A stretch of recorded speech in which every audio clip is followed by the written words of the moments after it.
Hola, ¿qué tal, amigos televidentes? Esta es otra edición de Desafíos de la Mente y les damos la bienvenida al profesor Manuel Martínez, nuestro numerólogo y escritor, y quien les habla, Mario de Agustín.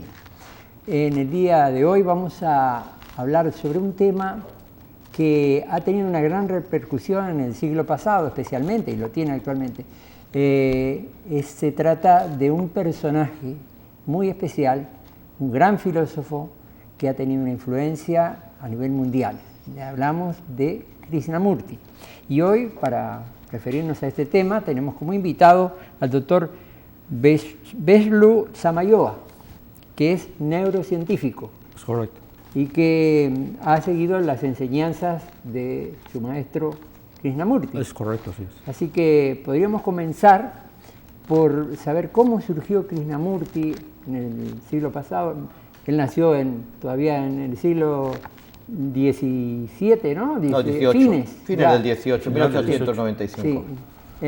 Y 19. es descubierto a principios del siglo XIX. Del siglo XX. Del siglo XX. Sí, o sea, nace en 1895, sí, que es el 19, y empieza en el... Y es descubierto dentro de lo que es la sociedad teosófica. Es correcto. ¿Nos puede abundar un poquito más sobre eso?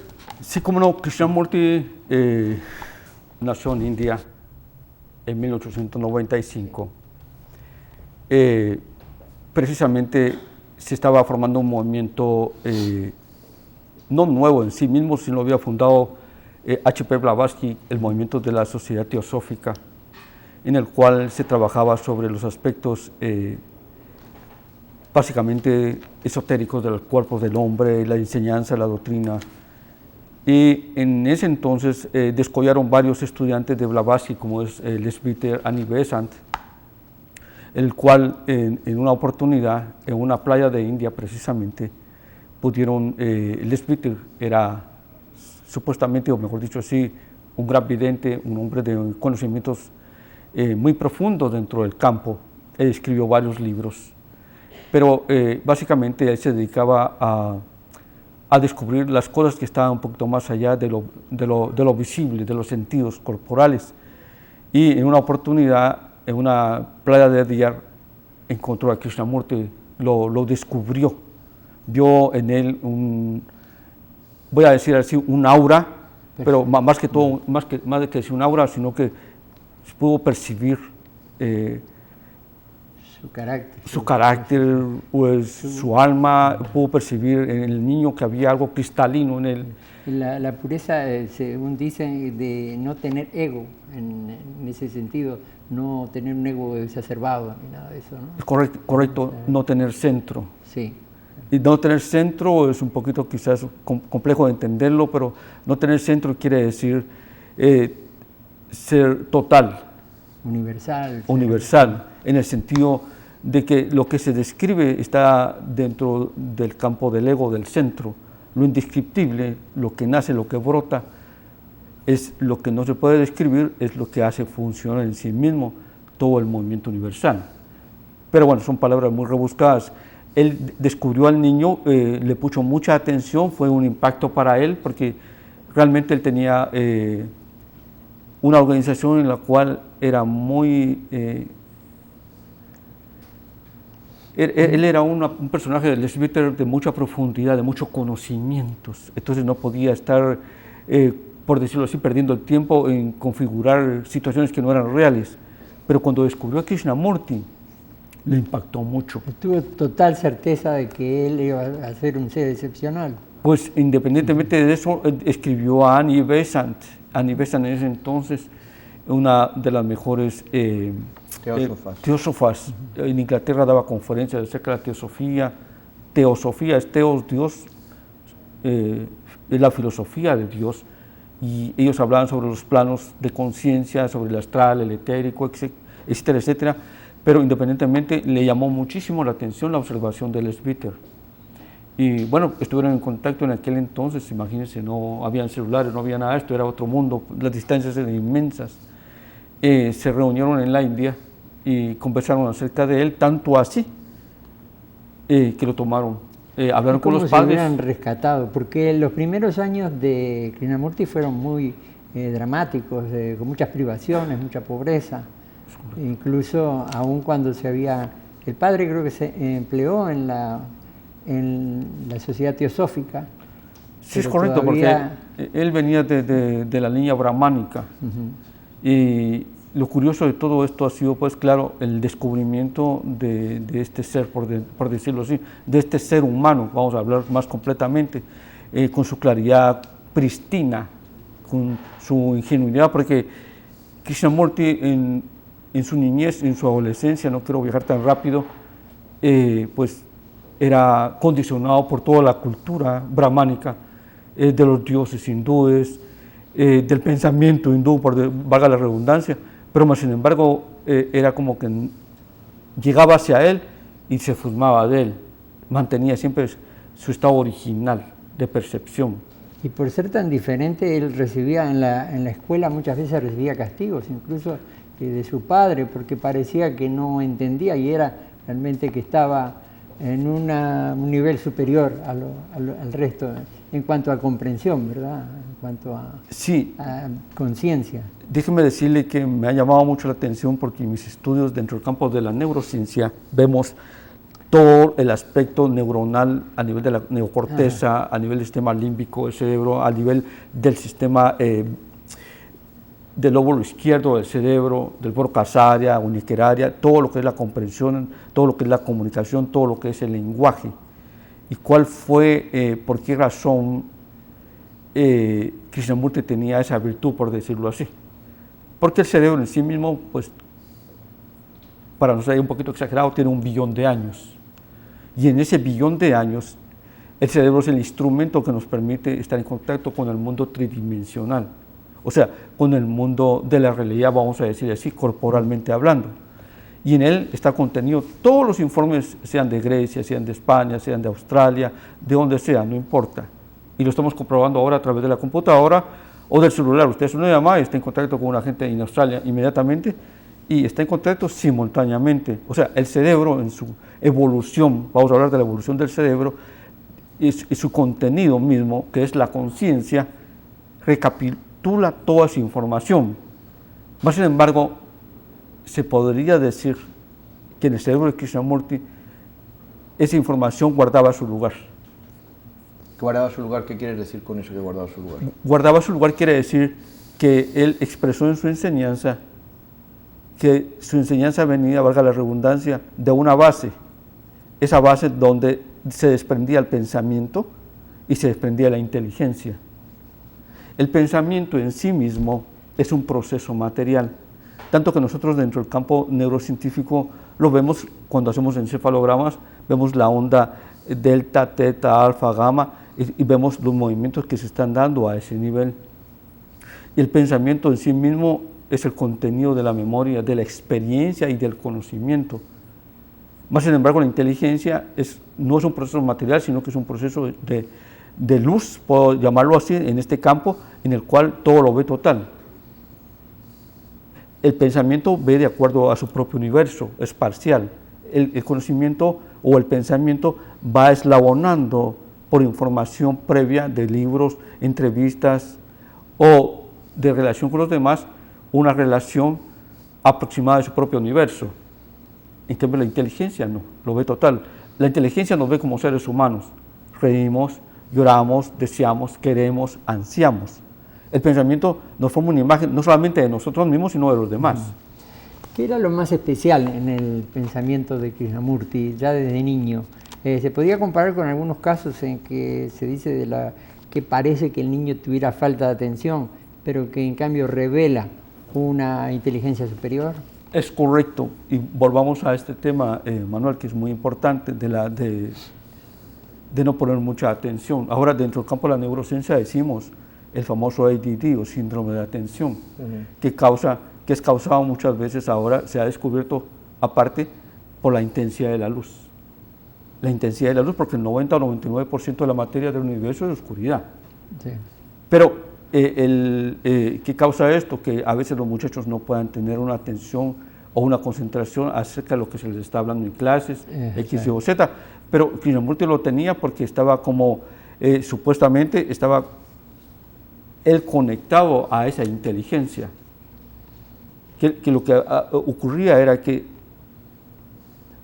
supuestamente la función que él iba a realizar dentro de su misión en el mundo era poder darnos a nosotros el atisbo de esa inteligencia, no solamente a través del pensamiento, sino que a través de la inteligencia, utilizando al pensamiento la inteligencia misma para poder dar la enseñanza. No sé si es un poquito complejo decirlo. Sí, pero lo que decía, o sea, yo recuerdo que los teósofos decían, o sea, cuando ven a Krishnamurti le consideran que iba a ser el vehículo para enseñar al mundo, pero que ellos ya habían predicho, o sea, lo habían previsto, había como una profecía que ellos mismos de que ese profeta o esa nueva persona iba a venir.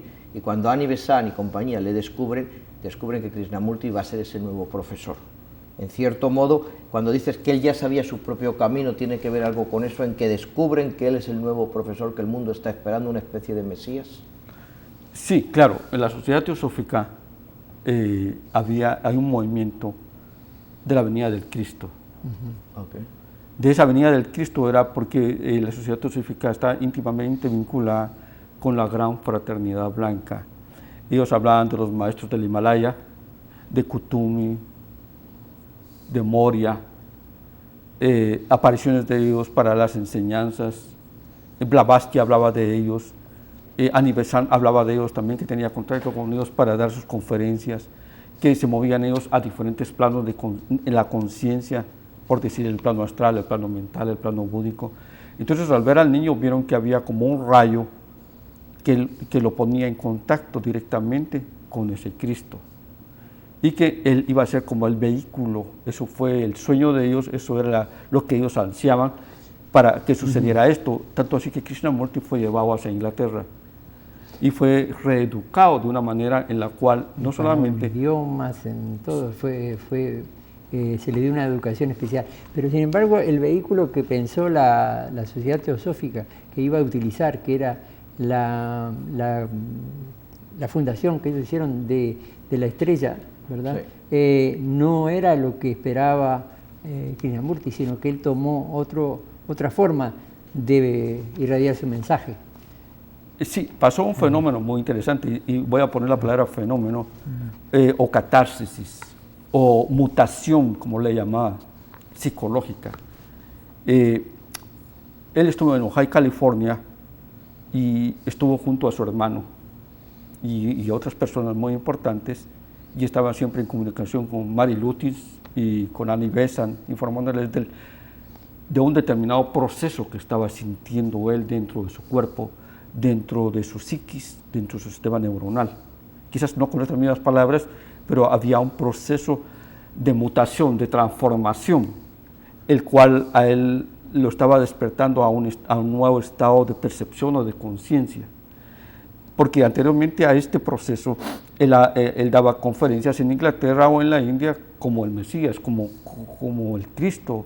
Él se pronunció en muchas oportunidades con una compasión extraordinaria. Sus palabras contenían en sí mismo pues, ese deseo profundo de los que lo oían. Y él empezó a darse cuenta de ese movimiento, pero en Ohio hubo una mutación, una transformación que causó en él un cambio sí, radical. Él rechazó ser líder de esa organización, o sea, de la Orden de la Estrella, y prefirió seguir una forma más humilde, más de acuerdo a su carácter, ¿no? Es que también hubo un acontecimiento muy importante. Su hermano tuvo un problema pulmonar, sí, y su hermano falleció. Ante todo lo que había en ese momento en la ciencia para poder ayudarlo, pues no fue posible. Lo que sucede ahora actualmente, cualquier cosa puede suceder. Y él tuvo en sí mismo un reencuentro consigo mismo. Ahora, como él decía, el observador es el observado. ¿Qué quiere decir el observador, el observado? El que observa lo que está en el mundo externo está en el mundo interno. Igualmente él decía, usted cierra sus ojos y usted va a ver algo dentro de usted mismo, pero lo que usted ve aún es externo, porque está dentro de la memoria, dentro del condicionamiento del cerebro, y esa catarsis que tuvo él cuando falleció su hermano, también lo hizo entrar en un estado, no voy a decir de aislamiento, pero sí de soledad profunda, que cambió, como decía él, las células cerebrales. Hubo una transformación, una mutación.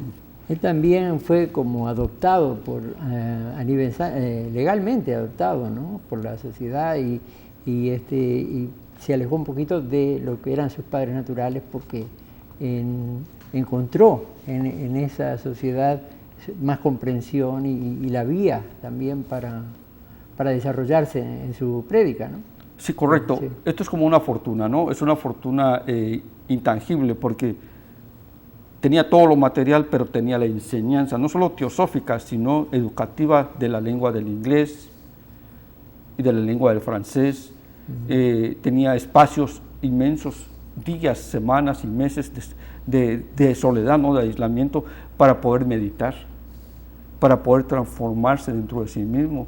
Él fue cuidado extraordinariamente bien para que todo su sistema emocional, hablándolo emocionalmente hablando, de su personalidad fuera equilibrándose.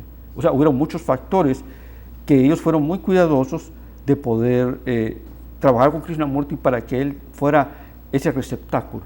¿Cuál fue la influencia más grande que comenzó teniendo en otros países y cuál fue la influencia a destacar más?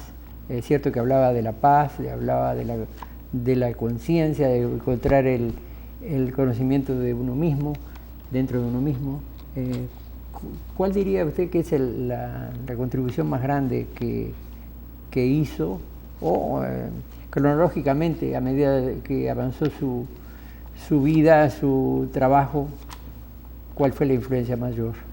Yo pienso en el estudio que se tiene acerca de su enseñanza, que es un tópico bastante delicado, es la siguiente. Él decía, hay un solo cerebro, y un solo cerebro quiere decir no hay dos. ¿No hay qué? No hay dos. Cuando usted se dice no hay dos, entonces ¿dónde están las demás personas? Y hay que comprender esto de que el cerebro en sí mismo va evolucionando. Pero cuando él dice no hay dos, hablando psicológicamente, no fisiopatológicamente, sino psicológicamente, decía que el observador era el observado. Decía, usted siente miedo, quédese con el miedo. Pero entonces también le preguntaba a uno, busque quién es el que tiene miedo. Cierre sus ojos y busque al que tiene miedo. Y se dará cuenta que cuando usted cierra sus ojos y quiere buscar al que tiene miedo, no lo va a encontrar nunca. Porque como que no existe ese que tiene miedo.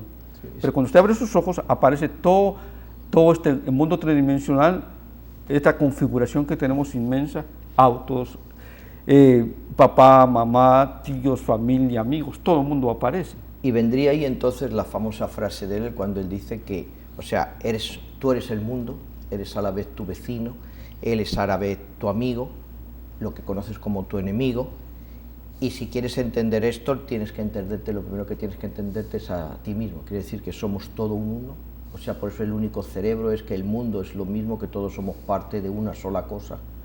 Es correcto. Tenemos una relación con las demás personas, entre comillas.